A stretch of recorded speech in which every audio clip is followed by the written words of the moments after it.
उस रात वो पूजा घर में बैठी रो रही थी। शादी को 3 महीने बीत चुके थे, मगर अनुराग ने उसके काले रंग की वजह से उसे छुआ तक नहीं था। ससुराल वाले अनुराग को दूसरी शादी की सलाह देते कि बहू काली है तो बच्चे भी काले ही होंगे।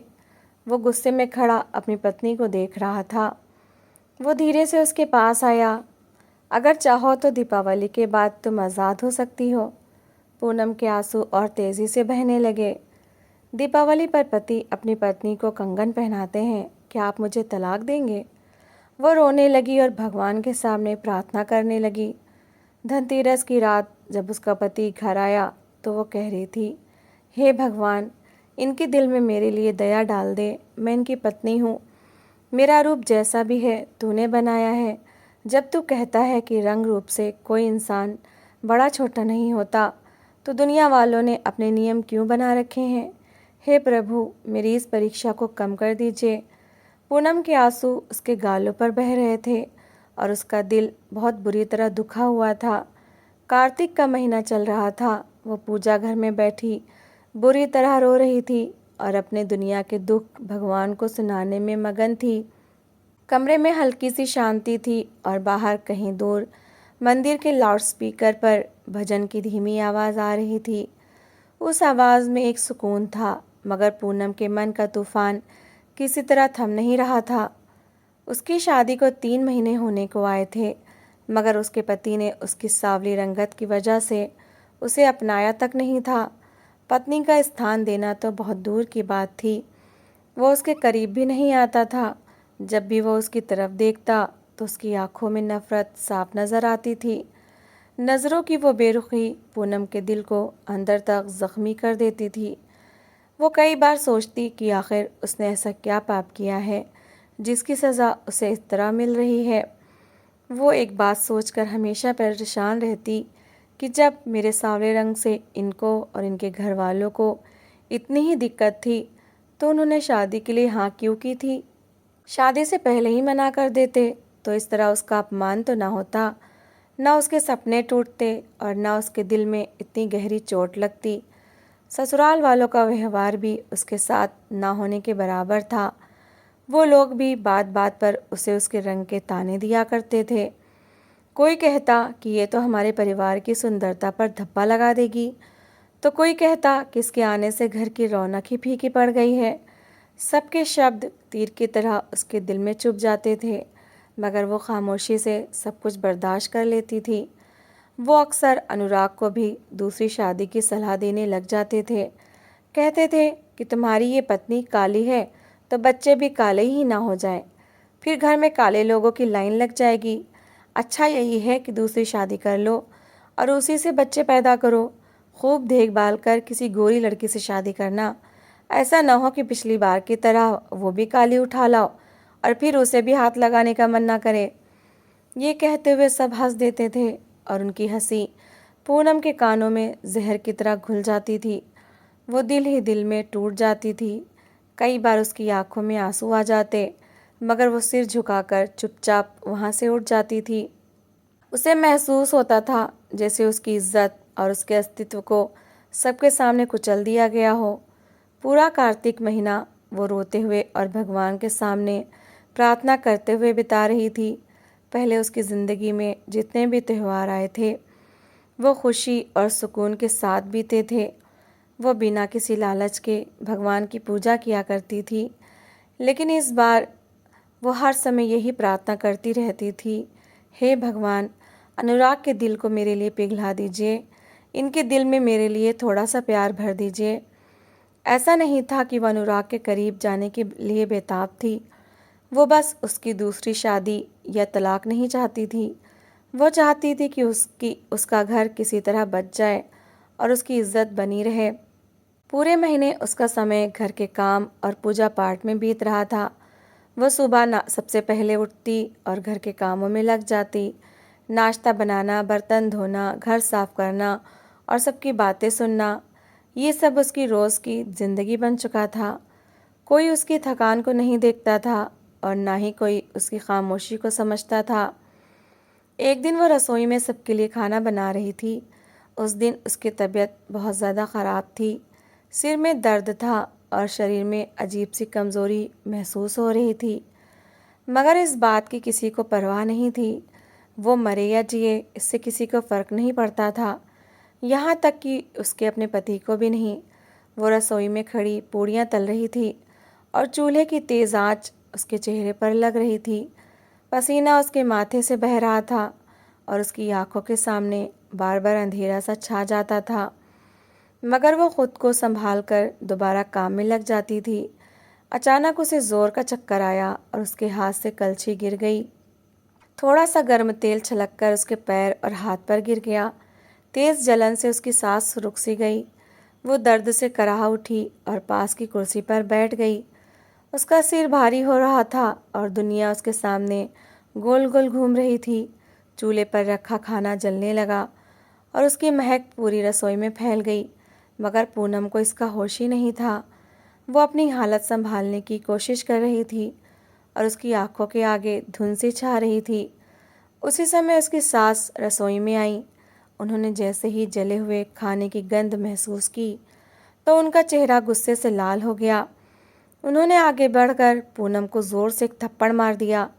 तुम्हारे बाप का घर नहीं है ये, यहाँ हर चीज़ मेहनत से आती है और जब ख़राब होती है तो हमें दुख होता है। थप्पड़ की आवाज़ रसोई की शांति में गूंज गई और पूनम का सिर एक तरफ झटके से मुड़ गया। उसकी आंखों से आंसू बहने लगे। उसी समय अनुराग भी वहाँ खड़ा था। उसने अपनी आंखों से देखा था कि उसकी पत्नी पर उसकी माँ ने हाथ उठाया है, मगर उसने ये जानने की कोशिश भी नहीं की कि आखिर वजह क्या है। उसने ये भी नहीं देखा कि उसकी पत्नी के चेहरे पर दर्द के गहरे निशान हैं। वो चुप खड़ा रहा, जैसे ये सब उसके लिए कोई मायने ही ना रखता हो। पूनम ने एक पल के लिए अपने पति की तरफ देखा। उसकी आंखों में एक उम्मीद थी कि शायद वो कुछ कहेगा, शायद वो उसका साथ देगा, शायद वो पूछेगा कि उसे क्या हुआ है, मगर अनुराग की आंखों में सिर्फ बेरुखी थी। उस पल पूनम को महसूस हुआ जैसे उसके अंदर कुछ टूटकर बिखर गया हो। वो धीरे से कुर्सी से उठी और दोबारा चूल्हे के सामने जा खड़ी हुई। उसके हाथ जल रहे थे और सिर चकरा रहा था, मगर वो चुपचाप काम करने लगी। पूनम ने आंसू बिना पूछे दोबारा काम शुरू किया। उसके हाथ जल रहे थे और सिर में बहुत दर्द था, मगर वो खामोशी से काम करती रही। उसके दिल में अब कोई शिकायत बाकी नहीं रही थी। वो जानती थी कि यही यहाँ उसकी तकलीफ़ सुनने वाला कोई नहीं है। उसने चूल्हे की आंच कम की और थाली में खाना निकालने लगी। सास ने थाली उठाते हुए फिर से कड़े स्वर में कहा, अगर तुमसे काम नहीं होता तो पहले ही बता दिया करो। हमारे बेटे की किस्मत ही खराब थी जो ऐसी लड़की उसके भाग्य में आई। ये सुनकर पूनम के दिल पर एक और चोट लगी, मगर उसने कुछ नहीं कहा। उसने सिर झुकाकर दूसरी थाली भरनी शुरू कर दी। अनुराग भी दरवाजे के पास खड़ा सब कुछ देख रहा था। उसके चेहरे पर उलझन थी, मगर उसने चुप रहना ही ठीक समझा। खाने के समय जब सब लोग साथ बैठ गए और पूनम सबको खाना परोसती रही। जब सब खाने में लग गए तो वो चुपचाप एक तरफ बैठ गई। उसका दिल चाह रहा था कि वो भी कुछ खा ले, मगर उसकी तबीयत इतनी ख़राब थी कि एक निवाला भी गले से नीचे नहीं उतर रहा था। इसी बीच अनुराग के बड़े भाई ने हंसते हुए कहा, अनुराग, तुम्हारा तो अभी वक्त है, दूसरी शादी कर लो। जवानी के दिन दोबारा नहीं आते, इस तरह ज़िंदगी बर्बाद मत करो। सास ने भी तुरंत हाँ में हाँ मिलाई और कहा कि हमने तो पहले ही कहा था अच्छी तरह देखभाल कर शादी करो, मगर तुमने जल्दी में फ़ैसला ले लिया। अब देखो नतीजा क्या निकला। ये सब बातें सुनकर अनुराग के चेहरे पर बुरा मानने के भाव आने लगे। उसने एक नज़र पूनम की तरफ देखा जो सिर झुकाए खामोश बैठी थी। उसकी आंखों में आंसू चमक रहे थे, मगर अनुराग कुछ कहे बिना दोबारा खाने में मगन हो गया। अगले दिन भी यही माहौल रहा। सुबह पूनम सबसे पहले उठकर काम में लग गई। जब अनुराग नाश्ता करने बैठा तो उसकी बहन ने हंसते हुए कहा, भैया, आपको तो अपनी पत्नी को बाहर ले जाकर धूप में खड़ा करना चाहिए, शायद रंग थोड़ा साफ हो जाए। सब लोग इस बात पर हंसने लगे और अनुराग के चेहरे पर एक पल के लिए सख्ती आ गई। उसने पूनम की तरफ देखा जो चाय का कप मेज़ पर रखते हुए रुक गई थी। उसके हाथ काँप रहे थे, मगर वो चुपचाप वापस रसोई में चली गई।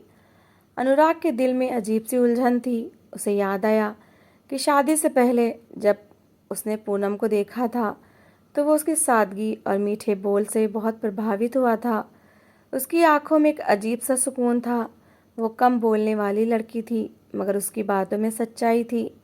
इसी वजह से उसने खुशी खुशी इस रिश्ते के लिए हाँ की थी। मगर शादी के बाद घर वालों की बातों ने धीरे धीरे उसके दिल में नफरत भर दी थी। हर रोज़ कोई ना कोई पूनम के रंग पर ताना मारता था। कोई कहता कि ऐसी बहू लाने से परिवार की नाक कट गई, कोई कहता कि इसके बच्चे भी काले होंगे। ये सब बातें अनुराग के दिमाग में बार बार गूंजने लगती थीं। एक दिन शाम के समय जब वो घर आया तो उसने देखा कि पूनम आंगन में कपड़े सुखा रही है। उसका चेहरा थकान से पीला पड़ चुका था। हाथों पर जलने के निशान अभी तक साफ दिख रहे थे।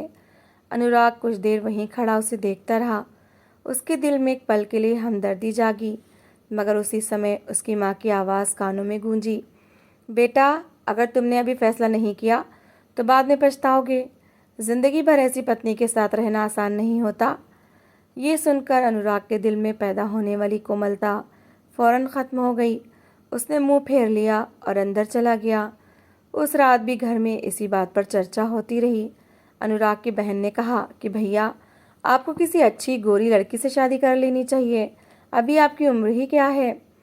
सास ने भी सिर हिलाते हुए कहा कि हम सब तुम्हारी भलाई के लिए ही कह रहे हैं। अनुराग चुपचाप बैठा सुनता रहा। उसके दिल में एक अजीब सी सख्ती पैदा होने लगी थी। उसे महसूस होने लगा था कि शायद वाकई उससे गलती हो गई है। इधर पूनम रसोई में बर्तन धोते हुए सब कुछ सुन रही थी। उसके हाथ साबुन के झाग से भरे थे, मगर उसकी आंखों से आंसू लगातार बह रहे थे।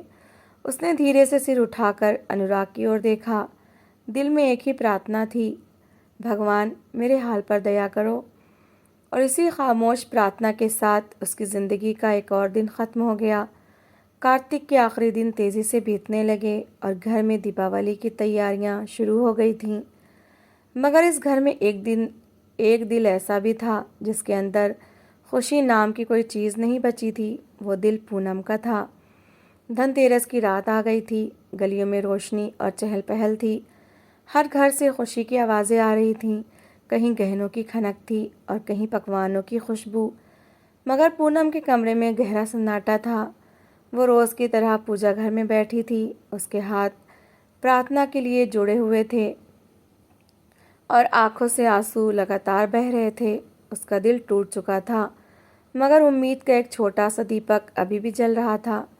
हे भगवान, अगर मैं वाकई गलत हूँ तो मुझे हिम्मत दे दे, और अगर मेरे साथ जुल्म हो रहा है तो मेरे पति के दिल में मेरे लिए दया डाल दे। भगवान, मैं अपने घर को टूटते हुए नहीं देख सकती। उसी समय दरवाज़ा धीरे से खुला और अनुराग अंदर आया। उसके चेहरे पर अजीब सी कठोरता थी। वो कुछ देर चुपचाप खड़ा पूनम को देखता रहा। पूनम ने आंसू पोंछे और धीरे से खड़ी हो गई। अनुराग कुछ पल खामोश रहा, फिर धीमी आवाज़ में बोला, अगर तुम चाहो तो दीपावली के बाद तुम आज़ाद हो सकती हो। ये सुनकर पूनम के दिल में जैसे किसी ने चाकू घोंप दिया हो।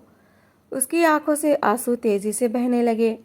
वो कुछ पल खामोश रही, फिर टूटे हुए स्वर में बोली, लोग आज के दिन अपनी पत्नियों के लिए कंगन लाते हैं, उन्हें खुश करते हैं, और आप मुझे तलाक का उपहार दे रहे हैं। ये कहकर वह फिर रोने लगी और उसके आंसू ज़मीन पर गिरने लगे। अनुराग कुछ पल खामोश खड़ा रहा। वो शायद कुछ कहना चाहता था, मगर शब्द उसके गले में अटक गए। उसी समय बाहर से शोर की आवाज़ आई और घर में अचानक भगदड़ मच गई। अनुराग जल्दी से बाहर निकला और पूनम भी उसके पीछे आ गई। पता चला कि अनुराग के बड़े भाई का बेटा छत से गिर गया था और उसकी हालत बहुत ख़राब हो गई थी। घर के सब लोग घबराहट में इधर उधर भाग रहे थे। बच्चे को तुरंत अस्पताल ले जाना पड़ा। डॉक्टर ने बताया कि खून की बहुत ज़रूरत है। बच्चे का खून एक ख़ास ग्रुप का था जो किसी के पास नहीं था। घर के सब लोग परेशान हो गए। उसी समय पूनम धीरे से आगे बढ़ी और कहने लगी, मेरा खून इसी ग्रुप का है। सब लोग हैरानी से उसे देखने लगे। डॉक्टर ने फ़ौरन उसका टेस्ट किया और फिर खून ले लिया। पूनम की तबीयत पहले ही ख़राब थी, मगर उसने किसी को कुछ नहीं बताया। कुछ घंटों बाद बच्चे की हालत संभल गई। डॉक्टर ने बताया कि अगर समय पर खून ना मिलता तो बच्चा बच नहीं सकता था। ये सुनकर सबके चेहरों का रंग उड़ गया था। अनुराग चुपचाप अपनी पत्नी को देख रहा था और उसके दिमाग में वो सब बातें गूंजने लगीं जो वो उसके बारे में सुनता आ रहा था। उसी समय डॉक्टर ने एक और बात बताई कि हैरानी की बात यह है कि ये लड़की खुद बहुत कमज़ोर है और इसके शरीर में खून भी कम है, फिर भी इसने खून देकर बच्चे की जान बचाई है। ये सुनकर अनुराग के दिल पर जैसे किसी ने ज़ोर की चोट मारी। उसने पहली बार ध्यान से अपनी पत्नी को देखा। उसका चेहरा पीला पड़ चुका था और वो कमज़ोरी की वजह से मुश्किल से खड़ी थी। अनुराग के दिल में अचानक बहुत पछतावा हुआ। उसे याद आया कि यही लड़की उसके घर के सब काम खामोशी से करती रही और सबकी बातें सहती रही, पर कभी शिकायत नहीं की, और वो सिर्फ इसके रंग की वजह से इसे नफरत करता रहा। अनुराग के दिल की गांठ अचानक टूट गई। उसने धीरे से आगे बढ़कर पूनम का हाथ थाम लिया। घर वाले हैरानी से उसे देखने लगे। अनुराग की आंखों में आंसू थे और वो धीमी आवाज़ में बोला, मुझे माफ़ कर दो पूनम, मैंने तुम्हें समझने में बहुत देर कर दी। पूनम हैरानी से उसे देखती रही। तभी अनुराग की माँ ने कुछ कहना चाहा, मगर अनुराग ने पहली बार गुस्से से उन्हें रोक दिया। वो बोला कि आज के बाद मेरी पत्नी के बारे में कोई एक शब्द भी नहीं कहेगा। जिस लड़की को तुम लोग इसके रंग की वजह से छोटा समझते थे, उसी ने आज तुम्हारे पोते की जान बचाई है। घर में पूरी तरह सन्नाटा छा गया और कुछ दिन बाद सच्चाई भी सामने आ गई। पता चला कि अनुराग की बहन और भाभी जानबूझकर पूनम के खिलाफ बातें करती थीं ताकि अनुराग उससे नफरत करने लगे। जब ये बात सामने आई तो घर में सबको बहुत शर्मिंदगी हुई। अनुराग के पिता ने सख्ती से सबको मना कर दिया कि अब अगर किसी ने पूनम को तकलीफ़ दी तो वो इस घर में नहीं रहेगा। धनतेरस की वो उदास रात अब बदल चुकी थी। अगली सुबह दीपावली थी। अनुराग बाज़ार से वापस आया तो उसके हाथ में एक छोटा सा डिब्बा था। वो पूनम के पास गया और धीरे से उसके हाथ में कंगन पहना दिए। पूनम की आंखों में खुशी के आंसू आ गए। अनुराग ने धीमी आवाज़ में कहा कि इस दीपावली पर मैं अपनी पत्नी को वो इज़्ज़त देना चाहता हूँ जिसकी वो हमेशा से हकदार थी। इस तरह उसके धैर्य और प्रार्थना ने आखिरकार उसके टूटते हुए घर को बचा लिया। उस दिन के बाद इस घर में अजीब बातें होने लगी थीं। जो भी पूनम को तकलीफ़ देने में शामिल था उस पर मुसीबत आ जाती थी। ऐसा लगता था जैसे भगवान खुद इस मासूम लड़की के आंसुओं का हिसाब ले रहे हों। सबसे पहले पूनम की सास के साथ हादसा हुआ। एक दिन वो जल्दी में सीढ़ियों से उतर रही थीं कि अचानक उनका पैर फिसल गया और वो बुरी तरह नीचे गिर गईं। गिरने की वजह से उनके पैर में गहरी चोट आई और वो कई हफ्तों तक बिस्तर पर ही रह गईं।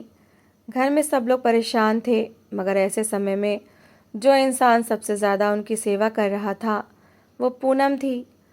वो सुबह से रात तक उनकी सेवा में लगी रहती, समय पर दवाई देती, खाना खिलाती और उनके पैर दबाती, पर कभी चेहरे पर बुरा भाव नहीं आने देती थी। सास को कई बार शर्मिंदगी महसूस होती और वो सोचती कि जिस लड़की को मैंने हमेशा बुरा समझा वही आज मेरे सबसे ज़्यादा काम आ रही है। इधर पूनम की नंद के साथ भी बहुत बुरा समय आया। वो अपनी परीक्षा में फ़ेल हो गई और उसके साथ ही जिस लड़के को वो पसंद करती थी उसने भी अचानक उसे धोखा दे दिया। वो लड़का उसे छोड़कर किसी और लड़की से सगाई कर चुका था। ये खबर सुनकर पूनम की नंद बुरी तरह टूट गई थी। वो किसी को कुछ बता भी नहीं सकती थी और मन का बोझ उसे खाए जा रहा था।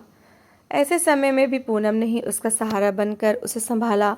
वो उसके पास बैठती, उसे दिलासा देती और समझाती कि ज़िंदगी में मुश्किलें आती हैं पर हिम्मत नहीं हारनी चाहिए। पूनम के नरम और सच्चे स्वभाव ने धीरे धीरे उसके दिल का बोझ कम करना शुरू कर दिया था। इसी दौरान घर की दूसरी बहुओं के घरों में भी मुश्किलें पैदा हो गई थीं। देवरानी और जेठानी दोनों को कुछ वक्त के लिए अपने मायके जाना पड़ा। उनके पीछे घर के बच्चों की जिम्मेदारी भी पूनम पर आ गई, मगर उसने कभी शिकायत नहीं की। वो सब बच्चों का ख्याल रखती, उन्हें खाना खिलाती, उनके कपड़े धोती और उनकी पढ़ाई का भी ध्यान रखती। धीरे धीरे पूनम पूरे घर का सबसे मजबूत सहारा बन गई। तो दोस्तों, इस कहानी को लेकर आपकी क्या राय है कमेंट बॉक्स में ज़रूर बताएं।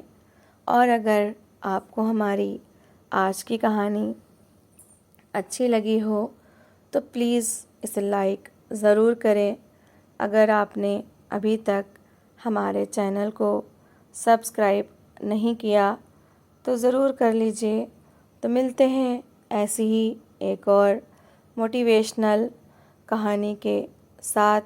Thanks for watching.